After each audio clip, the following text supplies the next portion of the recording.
Kap, kung magiging artista ka, ano ka? Sinoswerte? No, walang rito kantol. Teka, makakilala nyo lang ako at lagi kang nanonood pero hindi ka pala nakapollow sa page. I-follow mo na yan. Isa lang eh. At para naman sa mga bago lang, ang ginagawa po nating content tuwing 9 PM ay 1 game per day. Solo, rank, game. At ang goal natin sa content natin na to ay mag 100 win streak. Hi guys, nandito na tayo sa 395th day ng 1 game per day. And ang standing natin bago yung game na to ay 332, 62, 332 wins and 62 losses. Sa game na to, last pick na naman tayo, kaya jungle ako. Ang problema, may Mia yung kalaban, kaya di tayo pwedeng mag-sun at YSS na ang aking napusuan. So ayun, nandito na tayo sa pang 375 araw ng isang game kada araw. Digmaan na! Ang rotation na ginawa ko dito ay red first, pero biglang lumalim yung gusto nila.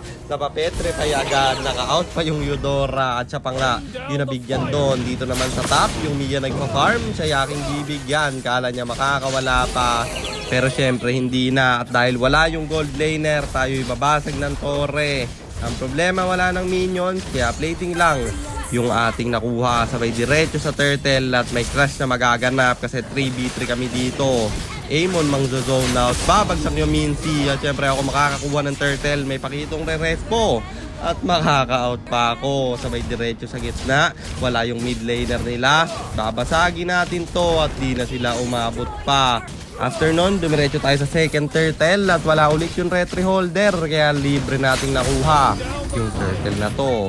Mag-ulti pa nga para sa Bison, pero yung Amon na ipapalag dito. Dahil assassin siya, kala niya kayang-kaya niya yung marksman. Ewan ko kung naglag o naglock lang yung daliri niya.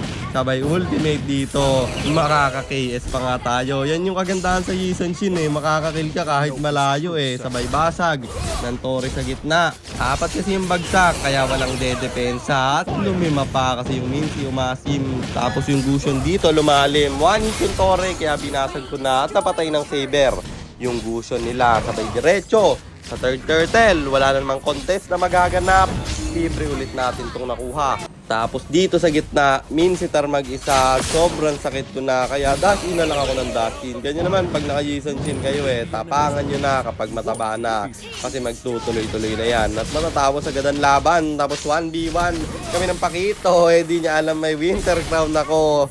Siya pa yung namatay bro. Dito sa red nila, kami sobrang aggressive na. Kasama ko kasi yung 1-1 at kanya tong malilitaran, pero sa akin pa rin siya mapupunta. Minsan dito tatapang pa sana, pero nung kinayaan ko dag-out na lang, sabay bagsak yung Pakito. Dalawa man yung nakill niya. Sa akin naman tatlo ating papabagsakin kasi lahat sila umasim. Tapos yung Lord dito amin ang kukunin. Mag-isa na lang kasi yung Mia, kaya libre namin kung makukuha. Balak na naming tapusin kasi yung Lord nagmamarcha na sa top, pero piplikeran ako ng Minsitar dito. May winter crown ako at siya pa yung mabibigyan bro. Kulang sila ng isa, dadashinan ko pa yung Mia at legendary na tayo. Pagsak siya sa isang palato at nahuli pa yung Amon. Rekta na to. Kukombo pa yung Gusion pero wala na siyang nagawa at ako'y nag-tower lock na. Kaya panalo na naman tayo at ang standing na natin ay 333, 62, 333 wins and 62 losses. At mythical honor, 26 stars na tayo. 4 win streak na rin, kaya 96 na lang ay 100 win streak na. Medyo bumabalik na yung dati nating laro kasi hindi ako namatay sa game na yon. Ganun talaga yung playstyle ko guys eh. Hindi talaga ako namamatay eh. Medyo nawawala lang tayo sa focus. Pero sana magtuloy-tuloy na to at maabot na natin yung 100 win streak na pinapangarap ko. At yun lang, kung may natutunan kayo sa content natin na to, pakishare lang, then after nyo i-share, mag-comment na rin kayo ng pa-shoutout para ma-shoutout ko kayo sa mga next nating content. At i-comment nyo na rin ang inyong mga katanungan kasi baka malay mo sa next nating content, comment mo naman ang mapili ko. At kung nagustuhan mo yung item at emblem na gamit ko sa game na yon, eto yon, Tough Boots, Hunter Strike, Nag-winter crown agad ako doon kasi puro assassin yung kalaban. After nun, nag-endless battle. Tapos Blade of Despair. And then si Halberd. Kasi wala namang silbi yung Malefic Roar doon. Kaya si Halberd na lang yung napili ko. Kasi yun yung maayos na item na pwede tayong mag-buy and sell. At yung Rose Gold guys, yan yung pang-buy and sell. Alam nyo na yan. At yung emblem na gamit natin sa game na yon ay Assassin.